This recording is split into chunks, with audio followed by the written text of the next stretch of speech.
हम देखेंगे भजन संहिता उसका 8 अध्याय उसका 3 और 4 पद। जब मैं आकाश को जो तेरे हाथों का कार्य है और चंद्रमा और तारागण को जो तूने नियुक्त किए हैं देखता हूँ, तो फिर मनुष्य क्या है कि तू उसका स्मरण रखे, और आदमी क्या है कि तू उसकी सुधि ले। हालेलुया। यहाँ पे इस प्रकार से लिखा है, When I consider your heavens, the work of your fingers, the moon and stars which you have set in place. Hallelujah. भजन लिखने वाला कह रहा है कि मैं स्वर्ग को देखता हूँ जो तेरे हाथों के कार्य हैं, और चांद और तारों को देखता हूँ, और उनकी सुंदरता को, उनके वैभव को जब मैं देखता हूँ, और जब उसकी तुलना में मनुष्य के साथ करता हूँ, तो मेरे हृदय में यह विचार आता है कि प्रभु, मनुष्य क्या है, मनुष्य क्या है कि तू हमारी चिंता करता है। इंसान क्या है परमेश्वर कि तू हमारा ख्याल करता है। हालेलुया।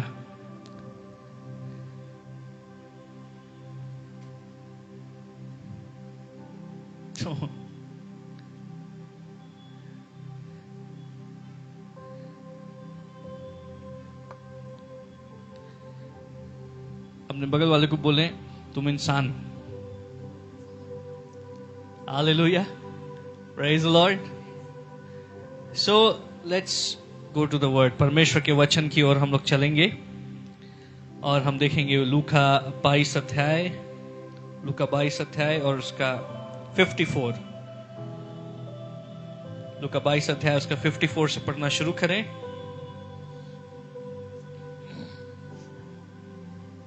फिर वे उसे पकड़कर ले चले और महायाजक के घर ले आए, और पतरस दूर ही दूर उसके पीछे पीछे चलता था। और जब वे आंगन में आग सुलगाकर इकट्ठे बैठे, तो पतरस भी उनके बीच में बैठ गया। और एक लड़की उसे आग के उजाले में बैठे देखकर और उसकी ओर ताक कर कहने लगी, यह भी तो उसके साथ थी। परंतु उसने यह कहकर इनकार किया कि हे नारी, मैं उसे नहीं जानता। थोड़ी देर बाद किसी और ने उसे देखकर कहा, तू भी तो उन्हीं में से है। पतरस ने कहा, हे मनुष्य, मैं नहीं हूँ। कोई घंटे भर के बाद एक और मनुष्य दृढ़ता से कहने लगा, निश्चय यह भी उसके साथ था, क्योंकि यह गलीली है। पतरस ने कहा, हे मनुष्य, मैं नहीं जानता कि तू क्या कहता है। वह कह ही रहा था कि तुरंत मुर्ग ने बांध दी। हालेलुया। यहाँ पर हम पतरस के विषय में देख रहे हैं। अभी कुछ दिनों पहले हमने गुड फ्राइडे सेलिब्रेट किया और उस क्रूस की कथा को हमने एक बार फिर से स्मरण किया। यीशु मसीह ने कितना अद्भुत हमारे लिए बलिदान दिया, उन बातों को हमने याद किया। और जब वो सारी बातें हो रही थी, तो उसमें से एक घटना ये भी है कि पतरस जो यीशु मसीह से बहुत प्रेम करता था, बहुत स्नेह करता था, और पतरस की पहली मुलाकात यीशु मसीह से हुई जब वो अपने भाइयों के साथ में, अपने मित्रों के साथ में वो मछली पकड़ने की कोशिश कर रहा था। और उसने रात भर कोशिश की, लेकिन वो मछली नहीं पकड़ सका। रात भर उसने प्रयास किया, लेकिन उसके हाथ कुछ नहीं आया। और सुबह ये निराश होकर के अपने जालों को समेट रहे थे, तब यीशु मसीह वहां पर आते हैं और पतरस को कहते हैं, पतरस, मुझे तेरे नाव की आवश्यकता है, क्योंकि यीशु मसीह को प्रचार करना था और वो चाहते थे कि भीड़ से थोड़ा हट करके वो प्रचार करें, क्योंकि भीड़ उनके ऊपर गिरी जाती थी। तो पतरस ने अपनी नाव यीशु मसीह को दी। यीशु मसीह ने प्रचार किया, और प्रचार करने के बाद यीशु ने पतरस को कहा कि जाल, नाव को गहरे में ले चलो। हालेलुया। नाव को गहरे में ले चलो। और इस बात को मैं बार बार कहता हूं कि अगर हमें आत्मा में आशीषों को पाना है, आत्मा में परमेश्वर की उपस्थिति की गहराइयों को अनुभव करना है, आत्मा में बलवंत होना है, तो हमें गहरे में जाना होगा।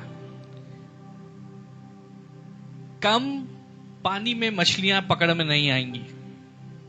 हालेलुया।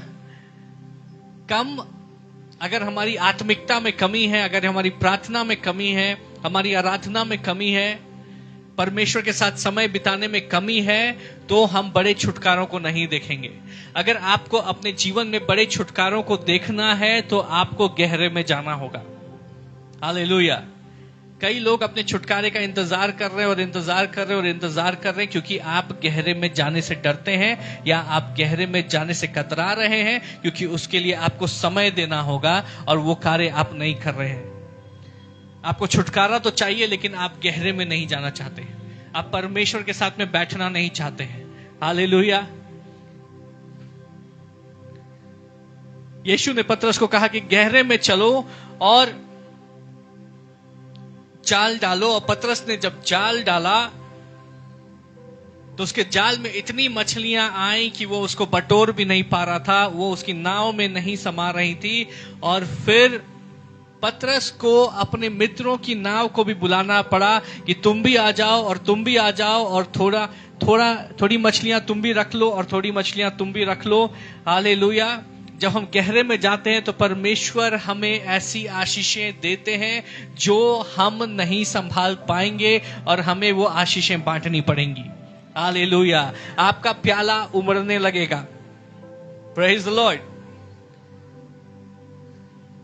ऐसे छुटकारे, ऐसी आशीषें जिसकी कल्पना हमने नहीं की है, जो किसी के कानों ने नहीं सुनी है, जो किसी आंखों ने नहीं देखी और जो किसी के चित्त पे नहीं चढ़ी है।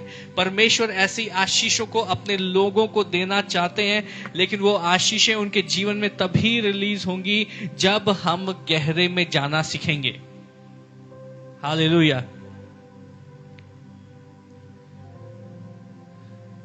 और पतरस उसी समय इस बात को समझ गया कि मेरी नाव में जो व्यक्ति है ये कोई दिव्य व्यक्ति है, ये मसीह है। और पतरस ने कहा कि प्रभु तुम मेरे पास से चला जा, क्योंकि मैं एक अशुद्ध व्यक्ति हूं, मैं एक पापी व्यक्ति हूं। और तब यीशु मसीह उसको कहते हैं कि पतरस मेरे पीछे हो ले, और उसी घड़ी से पतरस यीशु मसीह के पीछे हो लिया। मतलब जब यीशु मसीह ने पतरस को कहा कि मेरे पीछे हो ले, तो पतरस रुका नहीं, उसने सोचा नहीं, वो यीशु मसीह के पीछे सब कुछ छोड़कर वो यीशु मसीह के पीछे हो लिया। ऐसा सबने नहीं किया। एक और व्यक्ति था जो धनवान था, और यीशु मसीह ने उसको कहा कि अपना सब कुछ तू गरीबों में बांट करके तू मेरे पीछे हो ले, और उसने यीशु के पीछे होने से इनकार कर दिया। उस व्यक्ति का नाम हमें नहीं पता है। हालेलुया। लेकिन उस व्यक्ति को शायद ये बात नहीं मालूम है कि कैसी महिमा उससे छूट गई, क्योंकि यीशु मसीह के जो 12 चेले थे वो अनंत काल के लिए स्वर्ग में इजराइल के 12 गोत्रों के ऊपर राज्य करेंगे।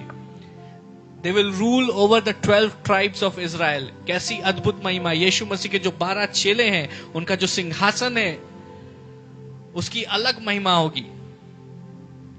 और यीशु को मालूम था कि उस सिंहासन में से एक खाली होने वाला है, उसमें वैकेंसी होने वाली है। क्यों? क्योंकि यहूदा इस्करियोती अपने सिंहासन को छोड़ने वाला है। और उस सिंहासन को भरने का अवसर किसको दिया गया?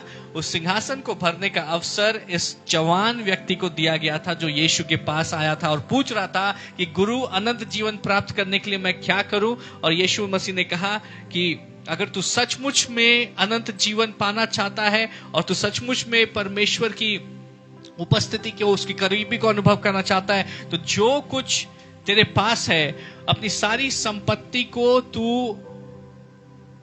गरीबों में बांट दे और मेरे पीछे हो ले। कैसी अद्भुत महिमा।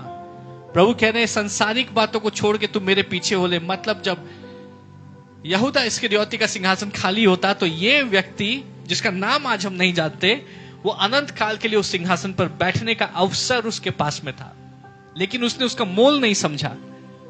उसके लिए ये संसारिक धन और दौलत और ऐश्वर्य ज्यादा कीमती था, और उसने उस अवसर को, उस मौके को ठुकरा दिया, यीशु मसीह के न्योते को ठुकरा दिया। लेकिन पतरस, उसने तुरंत सब कुछ छोड़ दिया और वो यीशु मसीह के पीछे हो लिया। और यीशु मसीह के पीछे जब हुआ तो पूरे हृदय के साथ में, पूरे समर्पण के साथ में वो यीशु मसीह से बहुत प्रेम करता था, यीशु मसीह के साथ साथ रहता था, यीशु मसीह की सेवा करता था। और जब क्रूस पे चढ़ाए जाने का समय हो रहा था और यीशु ने उनको बताया, अपने चेलों को बताया कि ऐसा होगा कि सैनिक आएंगे, मुझे पकड़ेंगे, मुझे क्रूस पर चढ़ाया जाएगा, तो उसने यहां तक कहा कि प्रभु मैं तेरे साथ मरने के लिए भी तैयार हूं। हालेलुया। उसने कहा कि प्रभु मैं तेरे साथ मरने के लिए भी तैयार हूं। और जब उसने इन बातों को कहा तो वो इन बातों को पूरी सच्चाई के साथ कह रहा था। वो कह रहा था कि प्रभु हाँ, अगर मुझे तेरे लिए मरना भी पड़ेगा तो मैं तेरे साथ मरने के लिए तैयार हूं। यहां तक कि जब सैनिक पतरस को यीशु को पकड़ने के लिए आए गेत्सेमनी के बाग में, तो पतरस ने अपने तलवार को निकाला और एक सैनिक के कान को काट दिया। वो तैयार था, वो यीशु के लिए युद्ध करने के लिए तैयार था। यहां तक कि जो सैनिक यीशु को पकड़ने आए थे उनकी संख्या ज्यादा थी। पतरस को मालूम था अगर इनके साथ लड़ेंगे तो हो सकता है ये हमें मार दे, लेकिन उसकी चिंता पतरस को नहीं थी। पतरस यीशु मसीह को बचाना चाहता था, वो यीशु मसीह के लिए लड़ने के लिए तैयार था। वो अपनी चिंता नहीं कर रहा था। उसने अपनी तलवार को निकाला और एक सैनिक के कान को काट दिया। यीशु मसीह ने उसको रोका और फिर उस सैनिक के कान को ठीक किया। लेकिन हम देखते कि पतरस पूर्ण रीति से यीशु मसीह के प्रति समर्पित था। जब पतरस कहता है कि प्रभु मैं तुझसे प्रेम करता हूं, तो पतरस झूठ नहीं बोल रहा है। जब पतरस कहता है कि प्रभु मैं अपने जीवन से तुझे महिमा देना चाहता हूं, तो पतरस झूठ नहीं बोल रहा है। वो सचमुच में ऐसा ही करना चाहता है, यहां तक कि वो मृत्यु का भी सामना करने के लिए तैयार है। लेकिन हम देखते हैं कि जब यीशु को पकड़ करके न्यायालय में ले जाया गया, और वचन हमें बताता है कि वहां यीशु चुपचाप से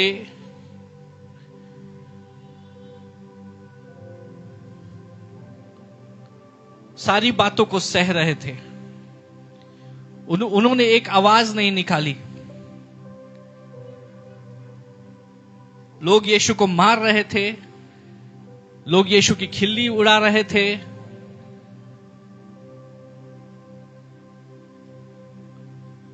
और यीशु वहां न्यायालय में खड़े हैं। सारे चेले उस समय भाग गए, कोई चेला वहां मौजूद नहीं है। सारे चेले भाग गए, यीशु के जितने अनुयायी थे वे सब भाग गए। लेकिन पतरस फिर भी बना रहा, हाँ एक दूरी से सही, लेकिन फिर भी वो यीशु मसीह के साथ में बना रहा। यहां तक कि वो उस न्यायालय के परिसर तक गया, कोर्ट कॉम्प्लेक्स तक गया, और यीशु दूर में खड़े हैं। पतरस देख रहा है यीशु को पकड़ लिया गया है और यीशु को पीटा जा रहा है, यीशु का मजाक उड़ाया जा रहा है, और बड़ी शर्मिंदगी का माहौल वहां पर है। और पतरस चाह के भी कुछ नहीं कर सकता, लेकिन वो वहां पर है, वो मौजूद है, और वो चुपचाप से बैठा हुआ है। और ये सारी बातें उसको परेशान कर रही हैं। इन सारी बातों से उसको पीड़ा हो रही है, इन सारी बातों का प्रभाव उसके ऊपर पड़ता जा रहा है, क्योंकि पतरस के लिए कोई आसान दिन नहीं रहा है। हालेलुया।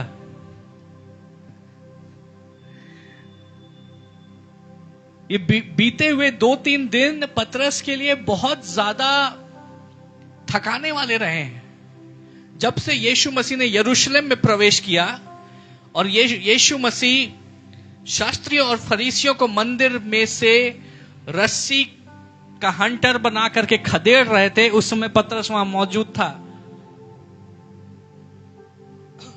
उसके बाद जब यीशु ने फसह के दिवस के लिए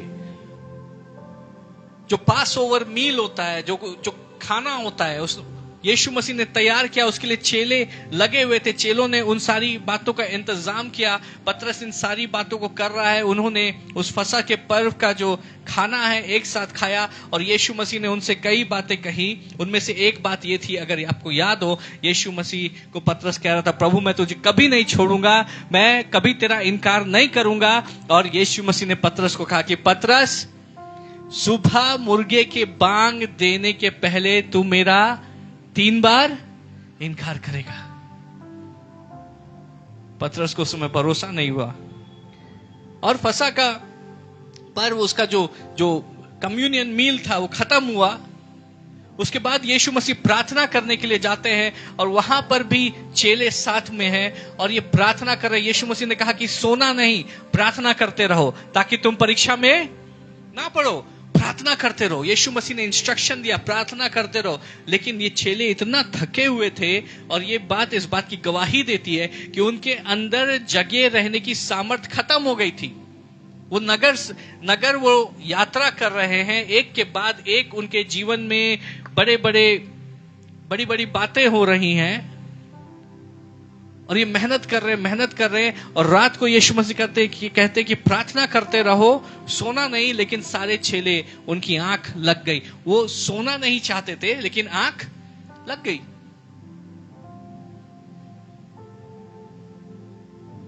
बिल्कुल थके हुए। और गतसमनी के बाग के अनुभव जब खत्म हो रहा था तभी सैनिक आते हैं और यीशु मसीह को पकड़ के ले जाते हैं। पतरस ना सोया है, ना उसने पानी पिया है, वो बदहवास है, उसके यीशु को पकड़ लिया गया है और उसको डर भी लग रहा है, वो घबराया हुआ भी है। उसको ये इस बात का भी डर है कहीं सैनिक अब आके उसको भी ना पकड़ ले, क्योंकि यीशु मसीह ने तो लड़ने से भी मना कर दिया है। लेकिन फिर भी वो वहां मौजूद है और जैसे उस स्थान में वो बैठा है,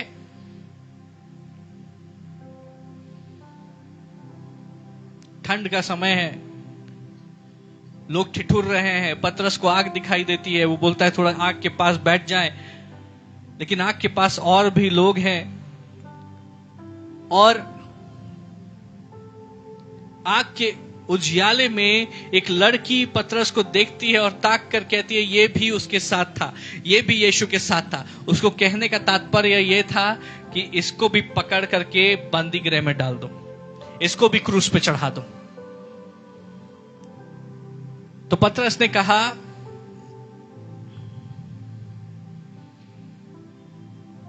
उसने यह कहकर इनकार कर दिया कि हे नारी, मैं उसे नहीं जानता। और जब पतरस ने इस बात को कहा, मैं आपको बता रहा हूं कि पतरस का हृदय टूट गया होगा। पतरस का हृदय टूट गया होगा। पतरस का हृदय, हालेलुया, वो चकनाचूर हो गया होगा, क्योंकि उसको यह बात याद आ रही होगी कि यीशु मसीह ने कहा था कि जो लोगों के सामने मेरा इनकार करेगा, मैं पिता के सामने उसका। और लेकिन पतरस चाहता नहीं था इनकार करना, लेकिन उसके ऊपर इतना प्रेशर है, उसके ऊपर इतना प्रेशर है, उसके ऊपर इतना दबाव है, वो इतना थका हुआ है, वो प्यासा है, उसको भूख लगी हुई है, उसको ठंड लगी हुई है और एक के बाद एक ऐसी चीजें हो रही है जिससे कि वो शॉक में है।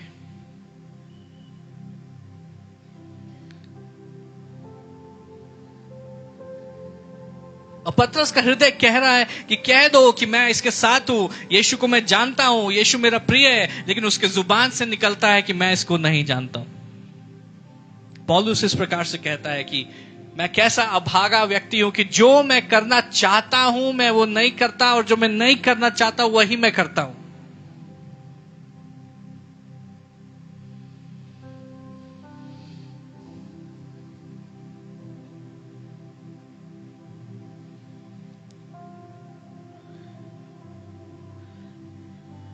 हालेलुया। आज मैं आपसे बात करना चाहता हूं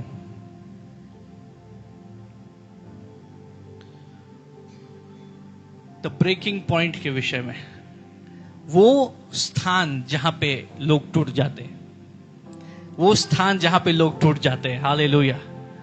और वो स्थान हर किसी के जीवन में है, जहां पर आप वो करते हैं जो आप नहीं करना चाहते हैं। वो स्थान जहां पर आपसे ऐसी गलती हो जाती है जो गलती आप नहीं करना चाहते हैं। वो स्थान जहां आपसे ऐसे खारे होते, ऐसा क्रोध आपको आता है, ऐसे निर्णय आप लेते हैं, ऐसी बातें आप बोल देते हैं जो आप नहीं बोलना चाहते, जो आपके व्यक्तित्व में नहीं है।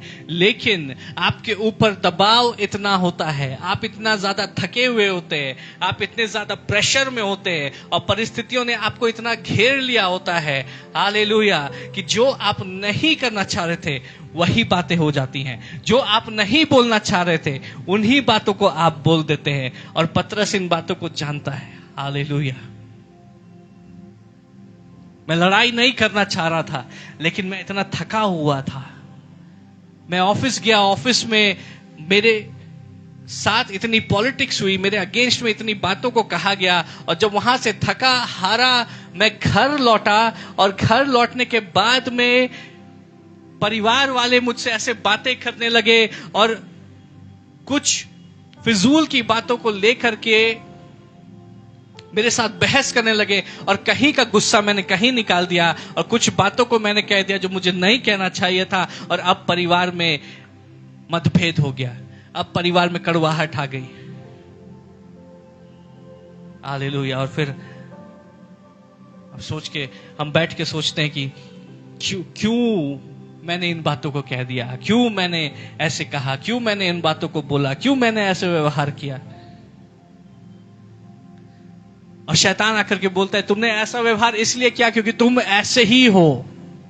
शैतान आकर के पतरस को बोलता है क्यों तुम यीशु मसीह के पीछे चलने का नाटक कर रहे थे, क्यों तुम ये दिखावा कर रहे थे कि तुम यीशु मसीह से बहुत प्रेम करते हो, क्यों तुम ये दिखावा कर रहे थे कि तुम यीशु मसीह के लिए मरने के लिए तैयार हो। जब यीशु मसीह पकड़े गए और उनको तुमको कहना था कि मैं यीशु को जानता हूं, तो सबके सामने तुमने यीशु का इनकार कर दिया और तुम कहते हो कि तुम यीशु के लिए मरने के लिए तैयार हो। तुम झूठे हो,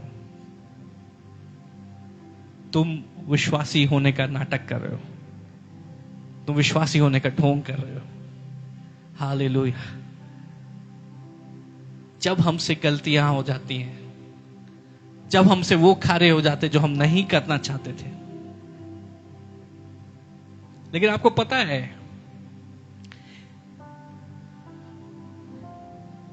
पहला पत्रस 5 अध्याय उसका 8 पद हम लोग देखेंगे।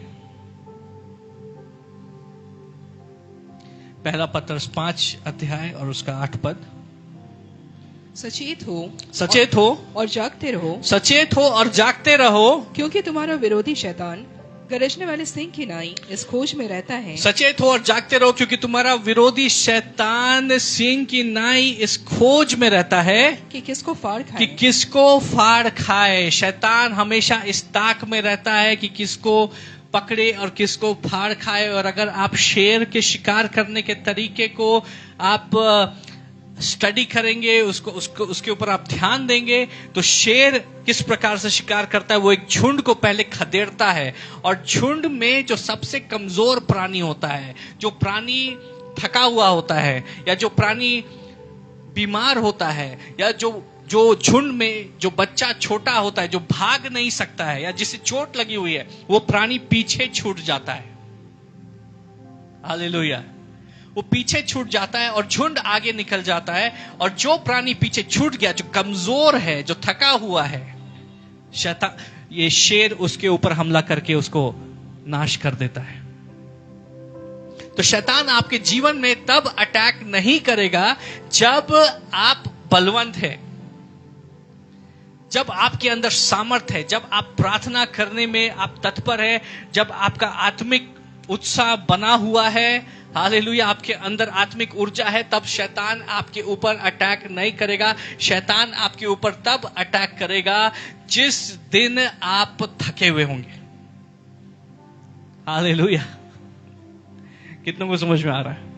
हो सकता है आज आप उस दिन का सामना नहीं कर रहे हैं, हो सकता है कि आपने पहले किया होगा, या आने वाले समय में करना पड़ेगा, या अभी आप उन बातों से होकर के गुजर रहे। लेकिन मैं आपको बताना चाहता हूं कि इस परिस्थिति का सामना हर एक विश्वासी को करना पड़ता है, और आज का वचन आपको उसके लिए तैयार कर देगा। Praise the Lord. कि शैतान जब आपके ऊपर अटैक करेगा तो फिर आप धाराशाही नहीं होंगे, बल्कि आप उसको धाराशाही कर देंगे। Praise the Lord, hallelujah. तो शैतान तब अटैक करता है जब हम थके हुए होते हैं, जब हम थके हुए होते हैं। और हालेलुया, पतरस थका हुआ है, पतरस प्यासा है, पतरस को ठंड लग रही है, पतरस अपने आप को कमजोर महसूस कर रहा है, पतरस का हृदय टूटा हुआ है। और कई बार हालेलुया, अगर आप अगल बगल देखें तो हम ऐसे लोगों को देखेंगे जो थके हुए हैं, क्योंकि इस संसार का पूरा जो सिस्टम है वो इस प्रकार से बनाया गया है कि लोगों को थका दे, कि लोगों को इतना दौड़ाए, सुबह से लेकर शाम तक वो दौड़ाए कि दौड़ते रहो और दौड़ते रहो और भागते रहो रोजी रोटी के लिए, बिल्स को पूरा करने के लिए तुम भागते रहो, कि हस्बैंड और वाइफ को एक दूसरे के लिए टाइम नहीं है। हालेलुया। जब शिफ्ट से हस्बैंड घुस रहा है तो वाइफ तब ऑफिस के लिए निकल रही है।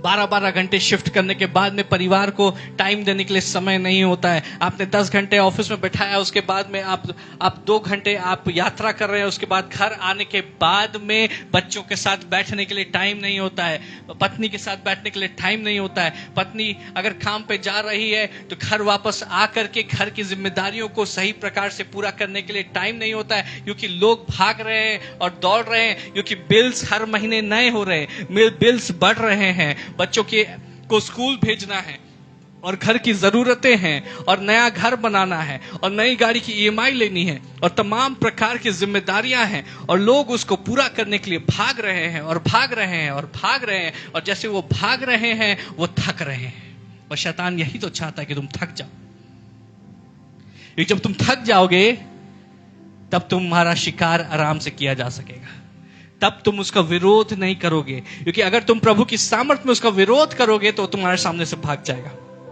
हालेलुया। वचन में बताता है शैतान का सामना करो तो तुम्हारे सामने से क्या होगा? भाग जाएगा। लेकिन एक थका हुआ व्यक्ति वो ना नई आशीषों के ऊपर कब्जा कर सकता है, ना ही जो आशीषें उसको मिली हुई हैं उनको सुरक्षित रख सकता है। हालेलुया। एक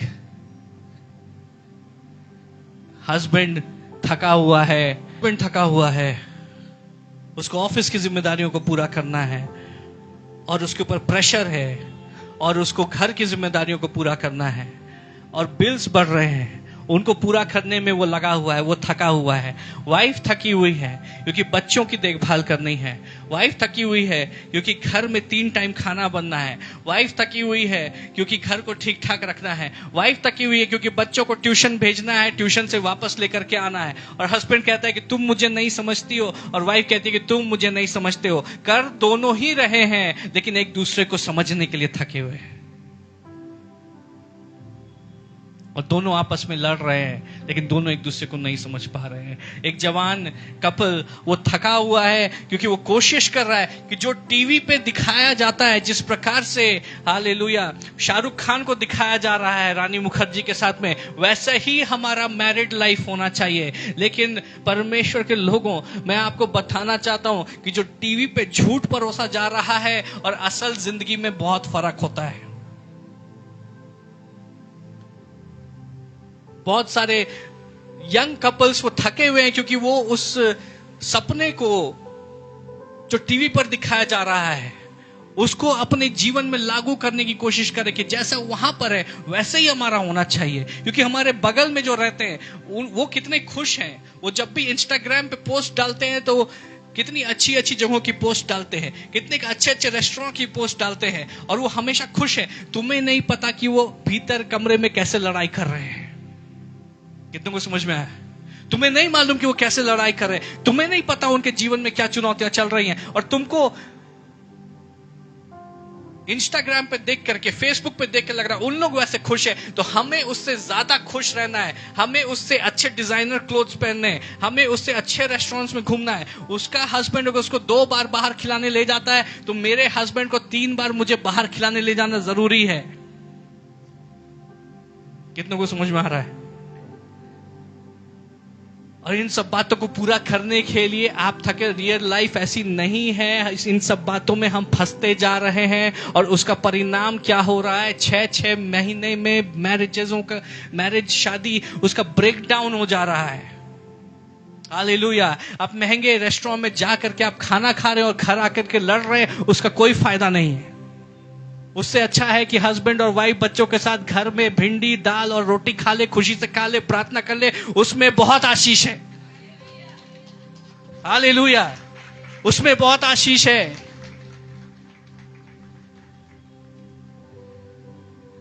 झूठ, टीवी पे जो झूठ परोसा जा रहा है, आपको भगाने के लिए झूठ परोसा जा रहा है, उस झूठ पे भरोसा मत करिए। असली जो रियल लाइफ है, जो असली जिंदगी है, वो अलग है। एक यंग मदर वो परेशान है, एक माँ जो नई माँ है वो परेशान है, क्योंकि पहले क्या होता था कि परिवार साथ में रहते थे और कोई ना कोई होता था बताने के लिए कि बच्चों को कैसे संभालना है। आज परिवार साथ में नहीं रहते, आज बुजुर्ग साथ में नहीं रहते।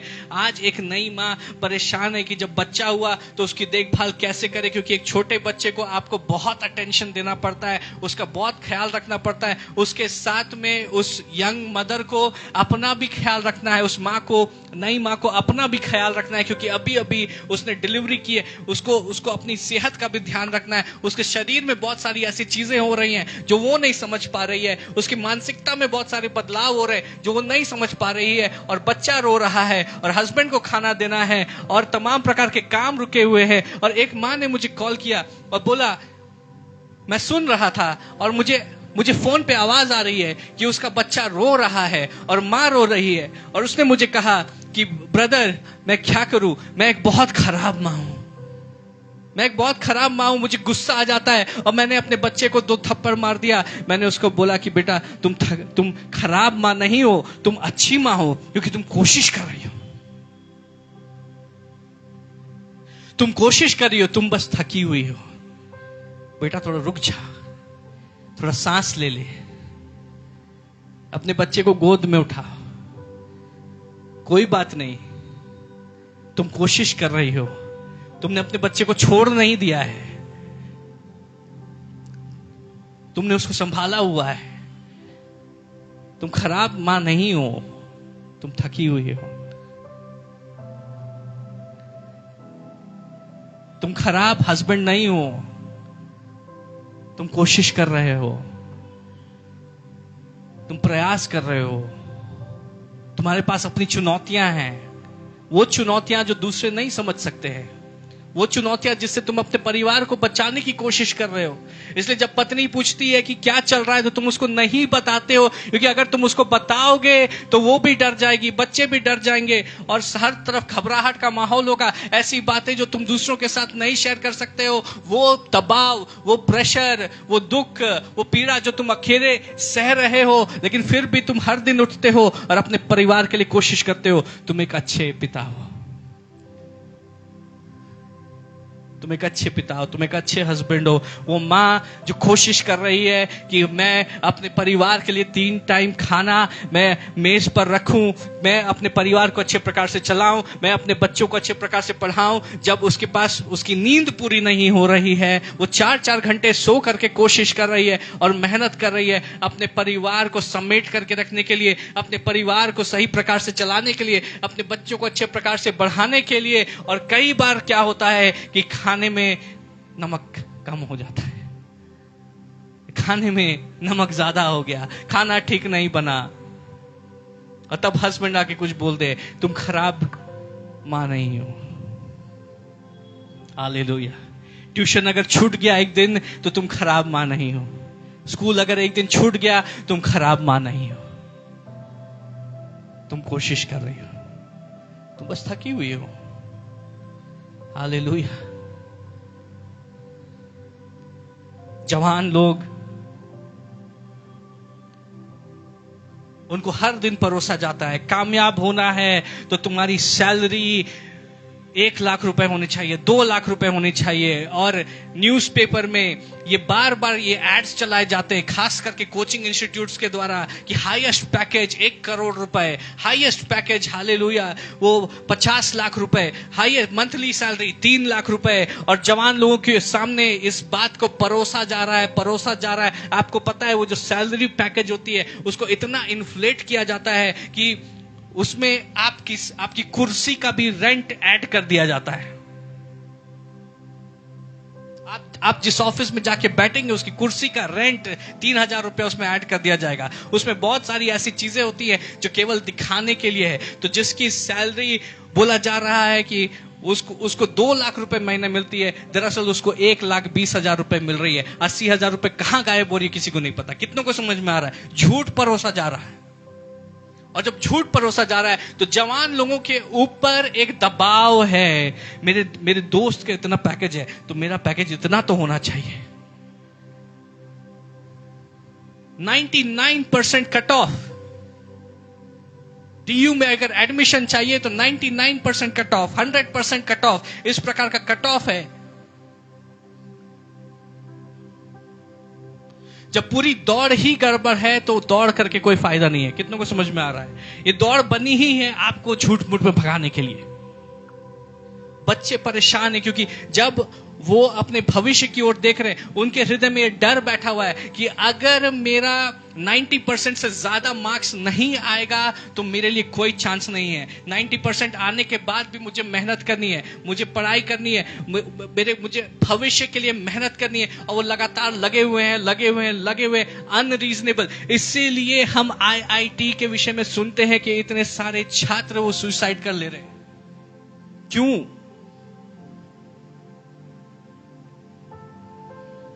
दबाव।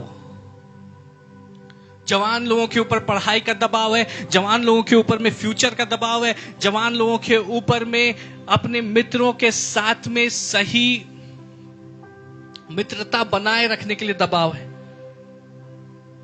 अगर तुम ड्रिंक नहीं करोगे तो तुम्हारे दोस्त तुमको अलग कर देंगे। अगर तुम नशा नहीं करोगे तो तुम्हारे दोस्त तुम्हारे साथ बात नहीं करेंगे। अगर तुम उनके साथ में फिजूल की बातों में नहीं लगोगे तो वो तुमको अलग कर देंगे। जवान व्यक्ति तो हर तरफ से पिस रहा है और वो इन बातों को किसके साथ में शेयर करे?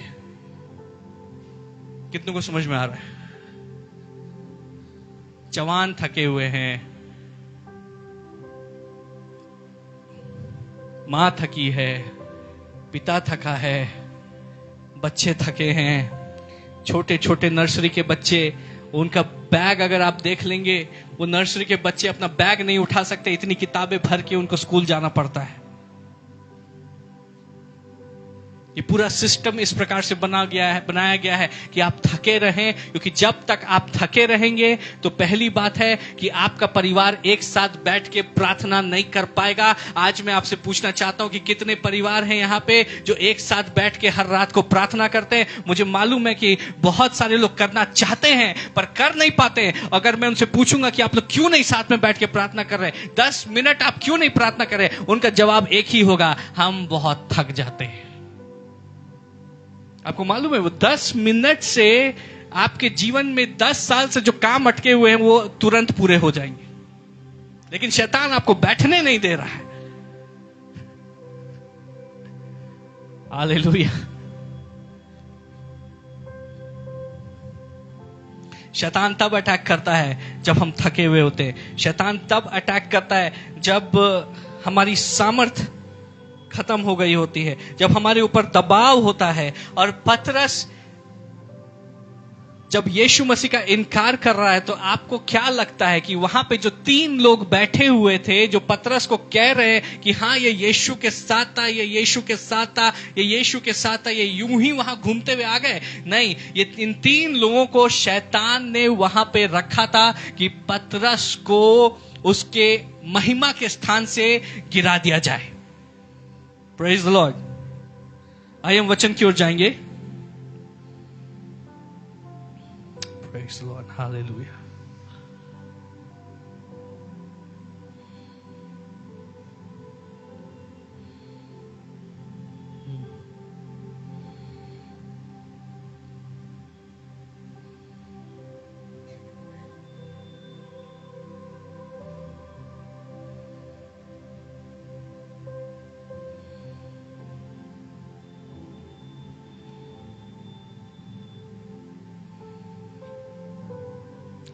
हम देखेंगे लूका 22 अध्याय उसका 31 पद। गौर से सुनेंगे हम क्या बता रहे हैं। Luke chapter 22 verse 31। शमौन, हे शमौन, देख शैतान ने तुम लोगों को मांग लिया है कि गेहूं की नाई फटके। यीशु मसीह इस प्रकार से कहते हैं, शमौन हे शमौन, और इस प्रकार से लिखा हुआ है, देख शैतान ने तुमको मांग लिया है कि तुम्हें कैसे फटक दे, गेहूं की नाई फटक दे। आगे क्या लिखा है? परंतु मैंने तेरे लिए विनती यीशु ने की। किसके लिए विनती की है? यीशु ने पतरस के लिए विनती की है, क्योंकि इससे पहले कि ये सारी घटनाएं वास्तविकता में हो रही है, यीशु को ये बातें मालूम है, क्योंकि शैतान ने परमेश्वर की उपस्थिति में पतरस के अगेंस्ट में केस लगाया है और पतरस को गेहूं की तरह फटक देने के लिए उसने तैयारी कर ली है। और तब पतरस इस प्रकार से कहता है, हालेलुया, कि प्रभु मैं तेरे लिए मरने को भी तैयार हूं। लेकिन यीशु कहते हैं कि मैंने तेरे लिए विनती की है कि तेरा विश्वास जाता न रहे, और जब तू फिरे तो अपने भाइयों को स्थिर करना। शैतान पतरस को टारगेट कर रहा है, क्योंकि आपको मालूम है, हालेलुया, जो वो वहां पर बैठा है और 3 लोग बार बार उसको यीशु मसीह के बारे में बोल रहे हैं, बार बार उसको कोंच रहे हैं कि तू यीशु को जानता है, तू यीशु को जानता है, तू यीशु को जानता है। और पतरस 3 बार इनकार करता है कि मैं उसको नहीं जानता, मैं उसको नहीं जानता, मैं उसको नहीं जानता। ये तीनों लोग शैतान के एजेंट है। शैतान ने उनको वहां पे बैठाया है, हालेलुया, ताकि पतरस को कोचे और पतरस को तोड़ दें। हालेलुया, कि पतरस में से वो व्यक्तित्व बाहर निकल के आए जिस व्यक्तित्व को पतरस ने बहुत पहले ही छोड़ दिया था। कितनों को समझ में आ रहा है? वो व्यक्ति खराब नहीं है, क्योंकि एक समय पे शैतान ने पतरस को भी इस्तेमाल किया था कि यीशु मसीह को रोके। जब यीशु मसीह ने कहा कि मेरा क्रूस पे चढ़ाया जाना अवश्य है, तो पतरस ही था जो यीशु मसीह के पास आके बोल रहा था कि प्रभु मैं तुझे क्रूस पे नहीं चढ़ने दूंगा। तब यीशु ने कहा कि हे शैतान मुझसे दूर हो। तो क्या पतरस शैतान है? नहीं, लेकिन शैतान लोगों के द्वारा कार्य करता है।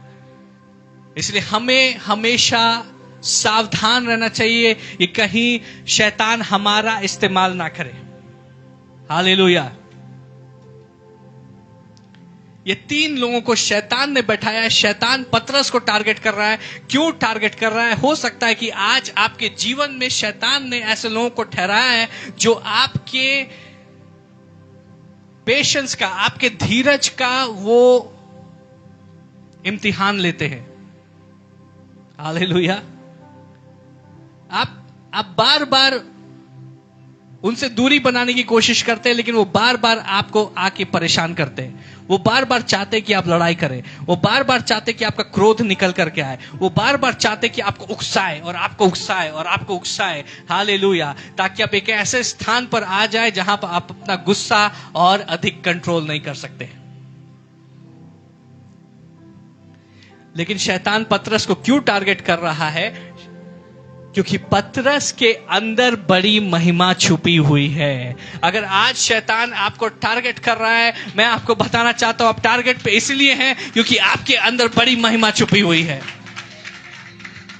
ये टारगेट किए जाने का समय इसलिए है क्योंकि बड़ी बड़ी महिमा के प्रकट होने का समय अभी हो चुका है। इसलिए अभी आपको टारगेट किया जा रहा है। 1 साल पहले सब कुछ ठीक था, 6 महीने पहले सब कुछ ठीक था, 3 महीने पहले सब कुछ ठीक था, लेकिन अभी लग रहा है कि सारी विपत्तियां मेरे ऊपर गिर रही हैं। सारे लोग मेरे विरोध में हो गए, सारे लोग मुझसे लड़ना चाहते हैं, क्योंकि तुम्हारे जीवन में बड़ी महिमा प्रकट होने का समय अभी आ गया है। इसलिए शैतान कोशिश कर रहा है कि तुम्हें गेहूं की नाई फटक दे। लेकिन मैं आपको बताना चाहता हूं कि यीशु मसीह ने आपके लिए प्रार्थना की है, क्योंकि स्वर्ग में हमारा एक अधिवक्ता है, स्वर्ग में हमारा एक मीडिएटर है, जो परमेश्वर के सिंहासन के सामने लगातार मेरे और आपके लिए प्रार्थना करता रहता है। और वो अधिवक्ता, वो मीडिएटर यीशु मसीह है। और जब यीशु मसीह हमारे पक्ष में है तो कोई भी शत्रु की चाल हमारे विरोध में कामयाब नहीं होगी।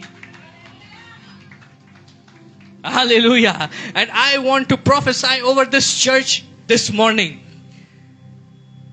और मुझे मालूम है कि आप में से कई लोग इस प्रकार का विरोध का सामना कर रहे हैं। क्यों कर रहे हैं आपको मालूम है?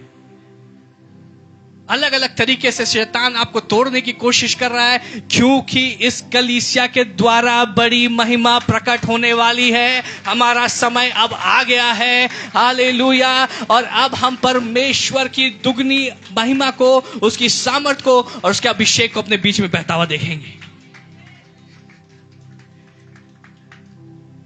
नर्क कितनी भी कोशिश कर ले, लेकिन कलीसिया के ऊपर कभी प्रबल नहीं होगा, क्योंकि यीशु मसीह में हम जयवंत से बढ़ के।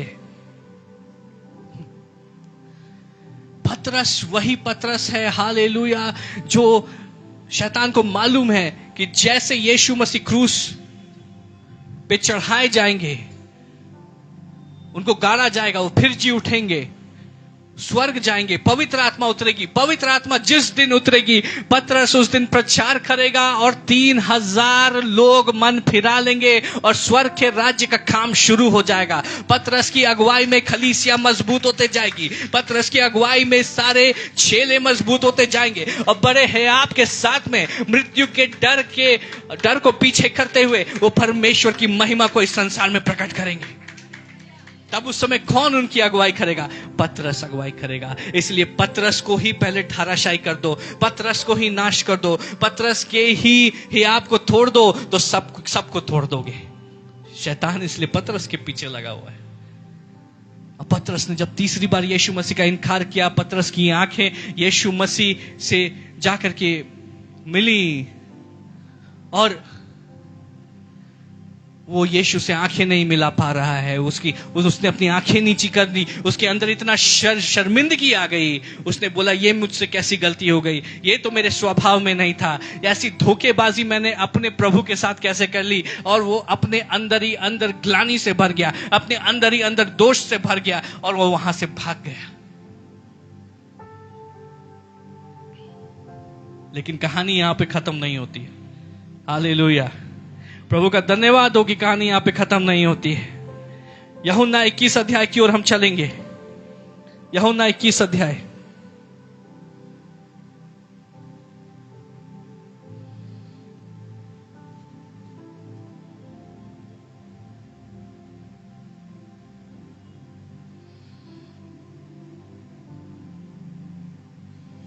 और हम पहला पद से पढ़ना शुरू करें।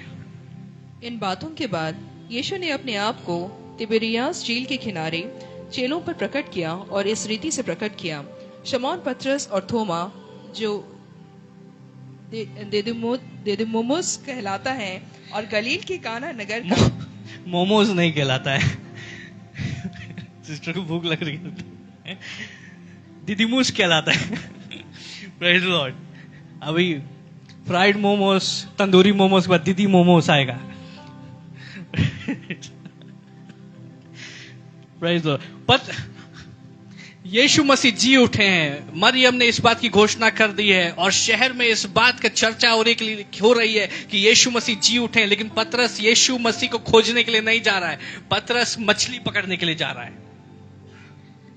क्योंकि पतरस के हृदय में यह दोष की भावना है कि जहां यीशु मसीह मुझे दिखे और उन्होंने मुझे देखा, पहली बात है कि अपनी ही नजरों में मैं गिरा हुआ हूं, मैं यीशु मसीह के सामने कैसे खड़ा रहूंगा। दूसरी बात है कि अगर मैं यीशु मसीह के सामने गया तो यीशु मसीह कहीं मुझे डांटे नहीं, यीशु मसीह कहीं मेरी पिटाई नहीं कर दे। वो यीशु मसीह से डरा हुआ है क्योंकि उसकी नजरों में वो गिरा हुआ है और उसको ऐसा लगता है कि मैंने यीशु मसीह को धोखा दिया है। इसलिए जब पूरे शहर में इस बात का ढिंडोरा है कि यीशु जी उठे हैं और सारे लोग यीशु को खोज रहे हैं, तो पतरस मछली पकड़ रहा है। लेकिन यीशु के बिना मछली पकड़ना कैसे होता है? जब यीशु पतरस से नहीं मिले थे तब उसने कुछ नहीं पकड़ा था। आज फिर जब उसने जाल डाला है, आज फिर उसका जाल खाली है। जब यीशु हमारे जीवन में नहीं होते, हमारा जाल खाली हो जाता है, हमारी आशीषें कहीं खो जाती है, हमारी शांति कहीं खो जाती है, हमारा आनंद कहीं खो जाता है, हमारा गीत कहीं खो जाता है, हमारी स्तुति कहीं खो जाती है, हमारे अंदर का वचन कहीं खो जाता है, हमारे अंदर का उत्साह कहीं खो जाता है। आज पतरस का जाल खाली है, लेकिन फिर भी वो एक दुखी मन के साथ में जाल डालने की कोशिश कर रहा है। हो सकता है आज जब बैठे हैं आपका जाल खाली है और आप जाल डालने की कोशिश कर रहे हैं, क्योंकि कुछ ऐसी बातें हुई जहां पर आप दबाव में आकर के आप से कुछ गलतियां हुई, कुछ ऐसे निर्णय हुए जिसके विषय में शैतान आज भी आपको कहता है कि तुम्हारी असलियत मैं जानता हूं, तुम धोखेबाज हो, तुम झूठ बोलने वाले हो और तुमने प्रभु को धोखा दिया है। तुम झूठ मूठ में धार्मिक होने का नाटक करते हो,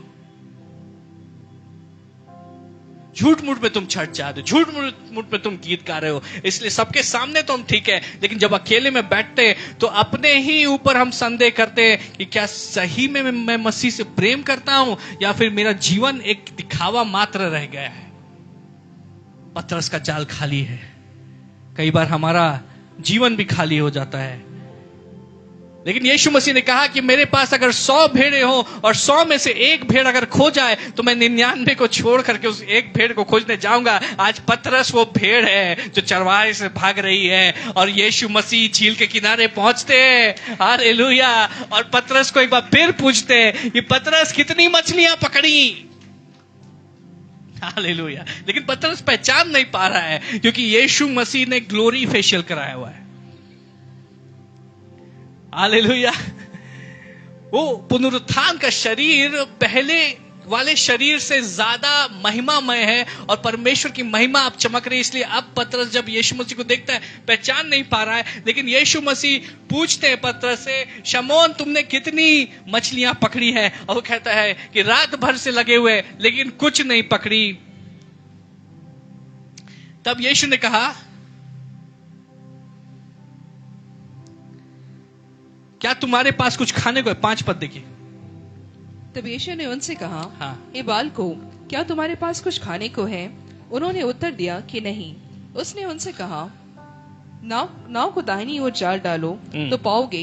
तब उन्होंने जाल डाला और अब मछलियों की बहुतायत के कारण उसे खींच ना सके। हालेलुया। यीशु मसीह पतरस से पूछ रहे हैं, पतरस तुम्हारे पास कुछ खाने के लिए है? वो बोलता है नहीं है, जाल खाली है। यीशु ने कहा कि दाहिनी ओर जाल डालो, और जब उसने आज्ञाकारिता में वैसे जाल डाला तो इतनी मछलियां उसके जाल में आई कि खींच ना सके। इतनी मछलियां जाल में आई कि जाल बिल्कुल भर गया लेकिन फट नहीं रहा था, हालेलुया। और पतरस को याद आया कि ऐसा तो केवल एक ही बार हुआ है, ऐसा केवल तब हुआ था जब यीशु मसीह से पहली बार मेरी मुलाकात हुई थी, और ऐसा लगा जैसे क्रूज पे सब कुछ खत्म हो गया। ऐसा लगा जैसे उस आग के पास जब मैंने यीशु का इनकार किया तो सब खत्म हो गया। लेकिन आज मेरी जाल में दोबारा से आनंद आ गया है, दोबारा से शांति आ गई है, दोबारा से मेरे परिवार में प्रेम आ गया है, दोबारा से मेरे बिजनेस में आशीषें आ गई हैं, दोबारा से मेरे हृदय में गीत आ गया है, दोबारा से मेरा नाचने को मन कर रहा है, दोबारा से मेरा उत्साह नया हो गया है। ऐसा तो तभी हुआ था जब मैं पहली बार यीशु के पास आया था। आज क्या हो गया? और जब उसने इस बात का अनुभव किया, उसको पता चला कि यीशु उसके सामने फिर से खड़े हैं। लेकिन फर्क सिर्फ इतना है कि इस पर वो यीशु को खोजते हुए नहीं गया, यीशु उसको खोजते हुए आए। आज यीशु आपको खोजते हुए आ रहे हैं। कोई भी ऐसी बात नहीं है जो आपको मसीह के प्रेम से अलग कर सकती है। शैतान ने आपको बोला कि तुम्हारी उस गलती के कारण तुम परमेश्वर से अलग हो गए हो। मैं आपको बताना चाहता हूं कि और पतरस इस बात की गवाही देता है, हालेलुया, कि कोई भी ऐसी बात नहीं है जो कि हमें मसीह के प्रेम से अलग कर सकती है, क्योंकि वो परिस्थितियां गड़बड़ थी, आप गड़बड़ नहीं है। परिस्थितियां गलत थी, आप गलत नहीं हैं। आप अच्छे व्यक्ति हैं और परमेश्वर आपसे प्रेम करता है। आप कोशिश कर रहे हैं और परमेश्वर आपसे प्रेम करता है, हालेलुया। आपने उसके दामन को थामा हुआ है और वचन में बताता है कि वो टिमटिमाती हुई बत्ती को नहीं बुझाएगा, हालेलुया। इस प्रकार से लिखा है, 7 पद पढ़े। इसलिए उस चेले ने जिससे यीशु प्रेम रखता था पतरस से कहा, यह तो प्रभु है। शमौन पतरस ने यह सुनकर कि प्रभु है कमर में अंगरखा कस लिया, क्योंकि वह नंगा था, और झील में कूद पड़ा। हालेलुया। ज्यादातर क्या होता है जब लोग पानी में कूदते हैं तो अंगरखे को उतार के कूदते हैं। पतरस को जैसे इस बात का आभास हुआ कि जो व्यक्ति जिसने कहा कि जाल को दूसरी ओर डालो वो यीशु मसीह है, पतरस कपड़ा पहन करके पानी में कूद गया। आपने कभी गोताखोरों को देखा है, जब वो पानी में कूदते हैं तो शर्ट वर्ट पैंट वैंट पहन के पानी में नहीं कूदते हैं। जब उनको पानी में कूदना होता है तो कपड़ों को वो सूखा रखने के लिए उतार के फिर वो पानी में कूदते हैं। पतरस ने उसका उल्टा किया। जैसे ही उसको पता चला यीशु मसीह है, पतरस कपड़ा पहन के पानी में कूद गया। और पानी में क्यों कूदा? क्योंकि बाकी सभी, हालेलुया, वो नाव में यीशु की तरफ जा रहे हैं, लेकिन पतरस पानी में कूद करके यीशु से दूर भागने की कोशिश कर रहा है। मैं चाहता हूं इस बात को आप समझे कि यीशु पतरस को खोजते हुए आए हैं और पतरस यीशु से भागने की कोशिश कर रहा है, लेकिन वो ज्यादा दूर तक भाग नहीं सका। और जब किनारे पर पहुंचा, 9 पद पढ़े। जब किनारे पर उतरे तो उन्होंने कोयले की आग और उस पर मछली रखी हुई और रोटी देखी। पढ़ते जाए। यीशु ने उनसे कहा, जो मछलियां तुमने अभी पकड़ी हैं, उनमें से कुछ लाओ।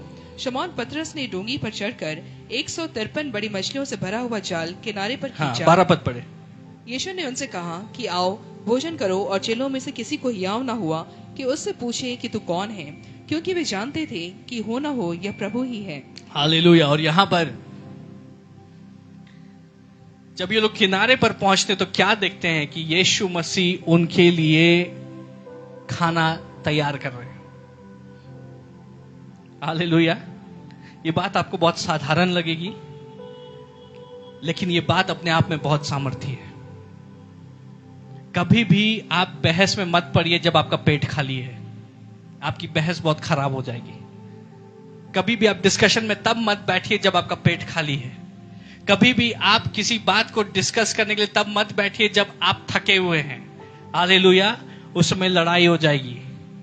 पतरस उस समय भूखा था, पतरस उस समय थका हुआ था, पतरस उस समय परेशान था और उसका हृदय बेचैन था, और तब उसने यीशु मसीह का इनकार किया। लेकिन यीशु मसीह पहला कार्य क्या करते हैं? वो पतरस को ये नहीं बोलते कि तुमने मेरा इनकार क्यों किया।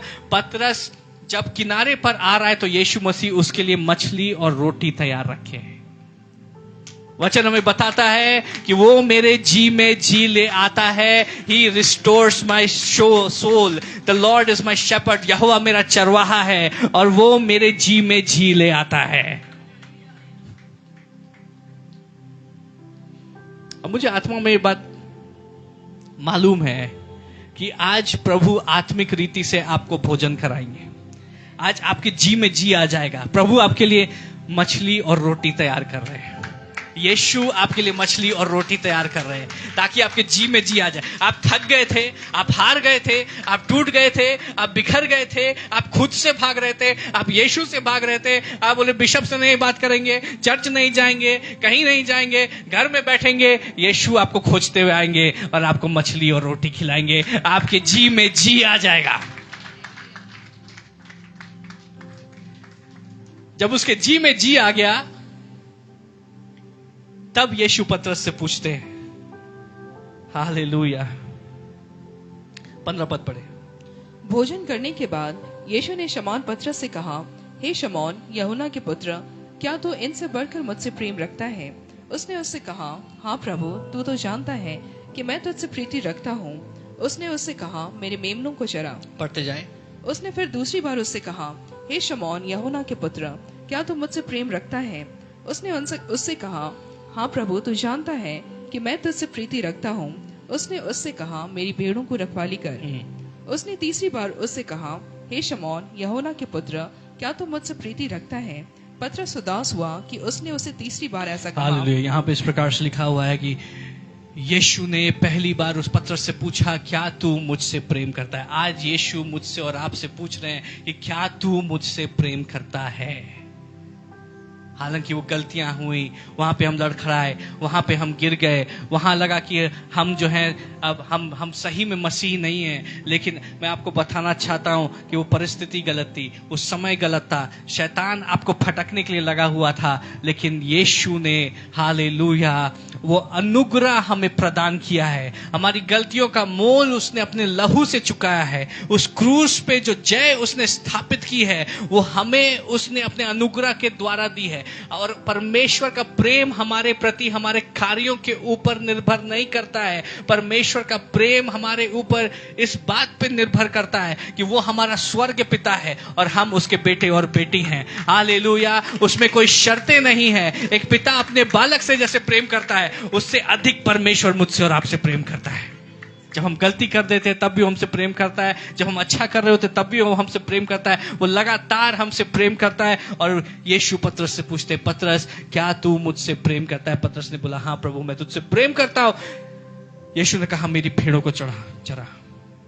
जो उसकी बुलाहट उससे खो गई थी, जो शैतान को लगा कि पतरस की बुलाहट को मैंने मसल दिया है, पतरस की बुलाहट को मैंने खत्म कर दिया है।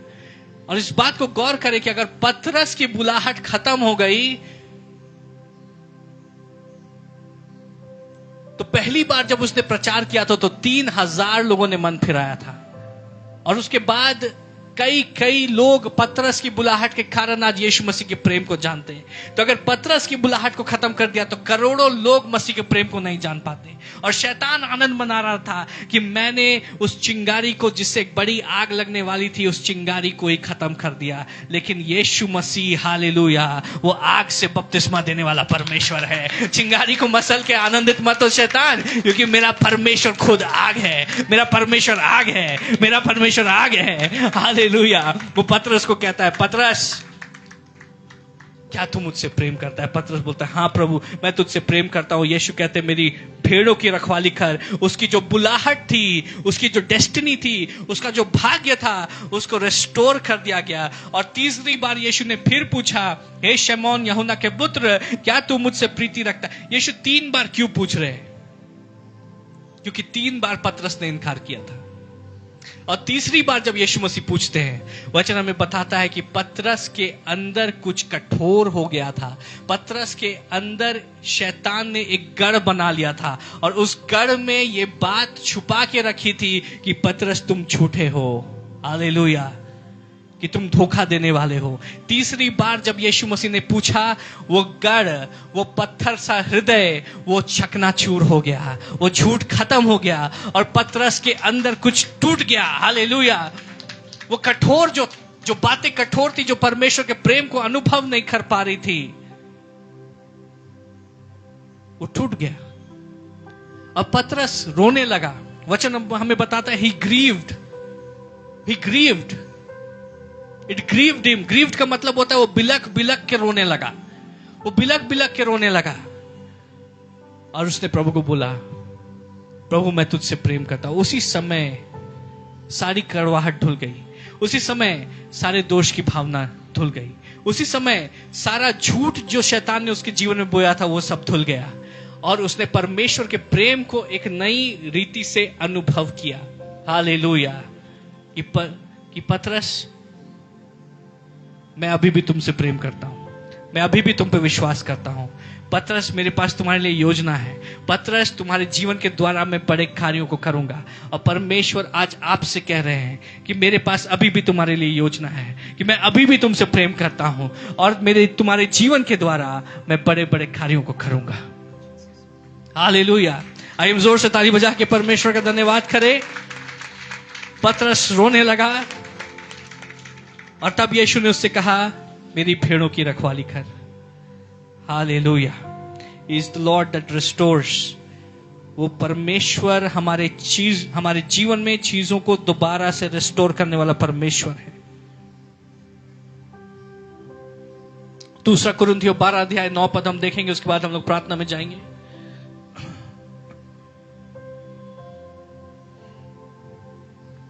क्योंकि इससे, हाँ, 2 कुरिन्थियों 12 अध्याय उसका 9 पद।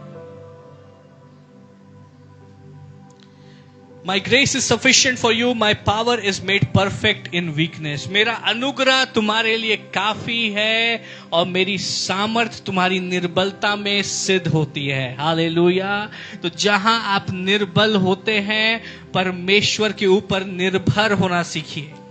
जहां हम निर्बल होते हैं, परमेश्वर के ऊपर निर्भर होना सीखिए, क्योंकि हम हमेशा परफेक्ट नहीं रहेंगे। हमसे गलतियां होंगी और हम लड़खड़ाएंगे और हम डगमगाएंगे और हम गिर जाएंगे, लेकिन वचन हमें बताता है कि धर्मी जन 7 बार गिरता है लेकिन यहोवा उसको 7 बार खड़ा करता है। परमेश्वर आपके ऊपर कभी भी गिव अप नहीं करेंगे, परमेश्वर कभी भी आपको त्यागेंगे नहीं, तो अपने आप को मत त्यागिए। हालेलुया। परमेश्वर में बने रहिए, परमेश्वर आपको खड़ा करेंगे। और परमेश्वर कहते हैं जब तुम कमजोर होगे मेरी सामर्थ तुम में सिद्ध होगी। हालेलुया। आइए अपने स्थानों पे हम खड़े हो जाएं, परमेश्वर का धन्यवाद करें, क्योंकि वो हमसे हमेशा प्रेम करता है।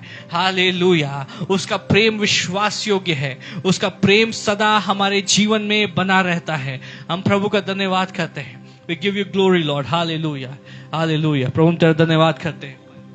धन्यवाद प्रभु, धन्यवाद प्रभु। हम तेरी स्तुति करते हैं, तेरी प्रशंसा करते हैं। आइए सब अपने हृदय को तैयार करें, हम सब प्रार्थना में जाएं, प्रार्थना में जाएं। प्रभु को बोले, प्रभु वो हर एक झूठ जो शैतान ने मेरे जीवन में बोया है, प्रभु तू उसको आज की सुबह निकाल कर अपनी आग से नाश कर दे उसको। प्रभु हालेलुया, उस झूठ को मेरे हृदय में से निकाल कर प्रभु तू नाश कर दे। कुछ समय में प्रभु की सामर्थ यहाँ पर बहने वाली है। Hallelujah, hallelujah. प्रभु तेरा धन्यवाद करते हैं। We give you glory, Lord. हर कोई प्रार्थना करे, जो अन्य भाषाओं में प्रार्थना कर सकते हैं वो अन्य भाषाओं में प्रार्थना करे। Hallelujah. Prabhu we give you glory, we give you glory, we give you glory, we give you glory. Hallelujah. शाथाखारा ला सत्य खेरे लो सुत खोर लो सत्य। हालेलुया। धन्यवाद प्रभु, धन्यवाद प्रभु, धन्यवाद प्रभु, धन्यवाद प्रभु। Be exalted in this place. प्रभु तू इस स्थान में ऊंचा उठाया जाए, तुम महिमा के स्थान में ऊंचा उठाया जाए। सारी महिमा हम तुझे देते हैं, सारा आदर हम तुझे देते हैं, सारी स्तुति हम तुझे देते हैं। धन्यवाद परमेश्वर, धन्यवाद परमेश्वर कि हम तेरे प्रेम के ऊपर निर्भर कर सकते हैं, कि तू हमारी सामर्थ है, कि तू हमारा दृढ़गढ़ है, कि तू हमारा बल है, कि तू हमारा सच्चा मित्र है। हालेलुया। कि तू हमारा सच्चा चरवाहा है, तू हमारी ज्योति है, तू जीवन की रोटी है। हालेलुया। तू मार्ग है, तू सत्य है, तू जीवन है, तू अल्फा है, तू ओमेगा है। हालेलुया। परमेश्वर हम तेरा धन्यवाद करते हैं, यीशु हम तेरा धन्यवाद करते हैं। प्रभु आज की सुबह मैं तेरे लोगों के लिए प्रार्थना करता हूँ। हालेलुया।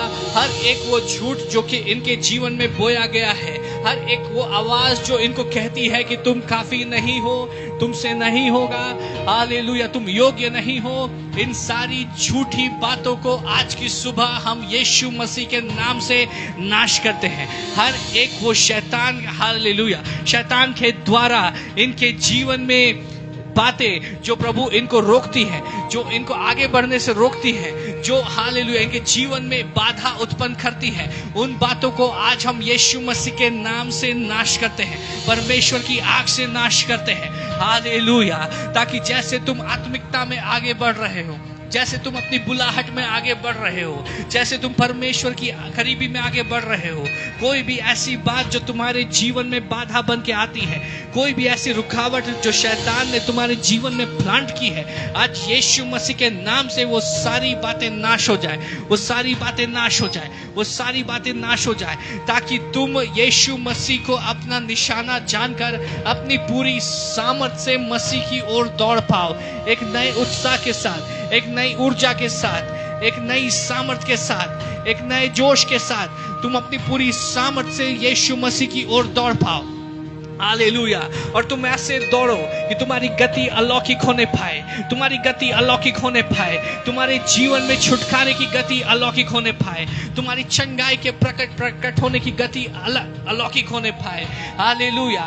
तुम्हारी आशीषों के प्रकट होने की गति अलौकिक होने पाए, तुम्हारी उन्नति की गति अलौकिक होने पाए। हालेलुया।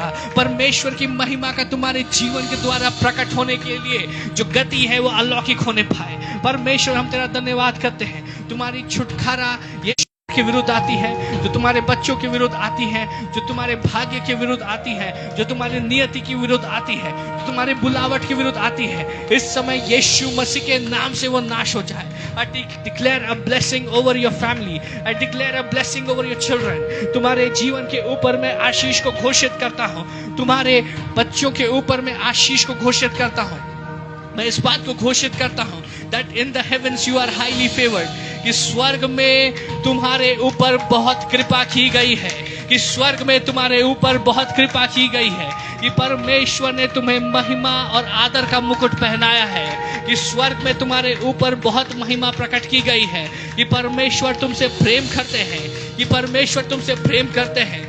जब वो तुमको देखते हैं तो कहते हैं कि ये मेरा प्रिय है, ये मेरे हृदय के मुताबिक व्यक्ति है, ये मेरा प्रिय है, ये मेरा प्रिय बेटा है, ये मेरी प्रिय बेटी है, मैं इससे अत्यंत प्रसन्न हूँ, ये मेरा प्रिय बेटा है, ये मेरी प्रिय बेटी है। मुझे मालूम है कि ये सिद्ध नहीं है, मुझे मालूम है कि इससे गलतियां हो जाए, आदर देना चाहते हैं, मुझे मालूम है कि मेरे पीछे चलना चाहते हैं, मुझे मालूम है कि मुझसे प्रेम करते हैं। हालेलुया। और मैं इनके प्रेम को आदर दूंगा, मैं इनके प्रेम के बदले इनको दुगना प्रेम दूंगा, मैं इनकी आंसुओं के बदले इनको दुगनी आशीषें दूंगा, मैं इनके हालेलुया रोने को मैं आनंद में तब्दील कर दूंगा, मैं इनके विलाप के बदले इनको नृत्य दूंगा, क्योंकि ये कोशिश कर रहे हैं। मैंने वायदा किया है कि मैं टिमटिमाती हुई बत्ती को नहीं बुझाऊंगा, मैं टिमटिमाती हुई बत्ती को नहीं बुझाऊंगा। तुम एक बुरे व्यक्ति नहीं हो, तुम एक खराब व्यक्ति नहीं हो, तुम नाकामयाब नहीं हो। हालेलुया। तुम परमेश्वर के चुने हुए बेटे और बेटियां हो, और परमेश्वर हालेलुया तुमसे प्रेम करते हैं, परमेश्वर तुमसे प्रेम करते हैं, परमेश्वर तुमसे प्रेम करते हैं। उसके पास तुम्हारे लिए एक बुलाहट है, और वो बुलाहट तुम्हारे जीवन से पूरी होगी, उसकी महिमा तुम्हारे जीवन से प्रकट होगी। हालेलुया। हालेलुया। प्रभु हम तेरा धन्यवाद करते हैं, प्रभु की सामर्थ्य इस समय बह रही है। ओ hallelujah. Glory glory glory glory glory glory. Just receive receive receive. प्रभु को बोले, प्रभु मैं कोशिश कर रहा हूं, प्रभु मैं कोशिश कर रहा हूं, प्रभु मैं कोशिश कर रहा हूं, प्रभु मैं गिव अप नहीं करूंगा, प्रभु मैं गिव अप नहीं करूंगा, मैं गिव अप नहीं करूंगा, मैं गिव अप नहीं करूंगा, प्रभु मैं कोशिश कर रहा हूं। ओ हालेलुया हालेलुया। प्रभु तुम्हारी थोड़ी सी सामर्थ को बहुत कर देंगे, तुम्हारी प्रार्थनाओं के द्वारा तुम्हारी परिस्थिति बदल जाएगी, तुम्हारी प्रार्थनाओं के द्वारा तुम्हारे परिवार की परिस्थिति बदल जाएगी, तुम्हारी प्रार्थनाओं के द्वारा तुम्हारे घर में आशीषें आएंगी। हालेलुया। तुम्हारी प्रार्थनाओं के द्वारा नए द्वार खुल रहे हैं, तुम्हारी प्रार्थनाओं के द्वारा आशीषें तुम्हारी ओर आ रही हैं। हम धन्यवाद करते हैं, वो छुटकारा आ रहा है, वो प्रियजन का उद्धार आ रहा है, वो जॉब अपॉर्चुनिटीज आ रही हैं। हालेलुया। प्रभु हम तेरा धन्यवाद करते हैं। Hallelujah. Let every bondage be broken right now. Let every bondage be broken right now. Let every bondage be broken right now. धन्यवाद यीशु, धन्यवाद यीशु, धन्यवाद यीशु। Now claim the blessings for your loved ones. अपने प्रियजनों के लिए आशीषों को इस समय ले लीजिए, अपने प्रियजनों के लिए छुटकारा इस समय ले लीजिए, अपने भविष्य के लिए छुटकारा इस समय ले लीजिए। Start prophesying. अपनी परिस्थितियों के ऊपर घोषणा करना शुरू करें। यीशु मसीह के नाम से हर दिशा से आशीषें तुम्हारे पास में आने पाए, क्योंकि प्रभु में तुम्हारा ये भाग है। हर दिशा से आशीषें तुम्हारे पास में आने पाए। I talk to all the directions. Hallelujah. I talk to all the four के आने पाए। हालेलुया। आशीषें हर दिशा से इनके पास बह के आने पाए, स्वर्गीय भंडार से आशीषें इनके जीवन में आने पाए, ताकि हर समय और सारी बातों में इनके पास में परमेश्वर के कार्यों के लिए बहुतायत होने पाए, इनके जीवन में बहुतायत होने पाए। ना सिर्फ ये आशीषित हों, परंतु ये दूसरों को आशीष देने वाले लोग हों। Hallelujah. I call for new jobs. नई नौकरियों को, नए जॉब्स को मैं इस समय यीशु मसीह के नाम से तुम्हारे जीवन में रिलीज करता हूँ। हालेलुया। जिनको फंड्स की आवश्यकता है, तुम्हारे जीवन में मैं यीशु मसीह के नाम से फंड्स को रिलीज करता हूँ। Hallelujah. I speak supernatural debt cancellation. हर एक कर्ज यीशु मसीह के लहू के द्वारा कैंसल हो जाए। हालेलुया। हर एक केस प्रभु तेरे लोगों के पक्ष में बदल जाए। प्रभु इसी समय अपने स्वर्गदूतों को तो रिलीज कर। हालेलुया। हालेलुया। कि वो न्यायालय में जाए, कि इनकी फाइल्स के ऊपर खड़े हो। हालेलुया। और हर एक केस, हर एक बातें प्रभु इनके पक्ष में सॉल्व होने पाए। वो रुका हुआ प्रमोशन यीशु मसीह के नाम से रिलीज हो जाए। हालेलुया। हम धन्यवाद करते हैं, हम धन्यवाद करते हैं प्रभु, हम धन्यवाद करते हैं प्रभु कि तू अद्भुत कार्यों को कर रहा है, अद्भुत कार्यों को कर रहा है, अद्भुत कार्यों को कर रहा है।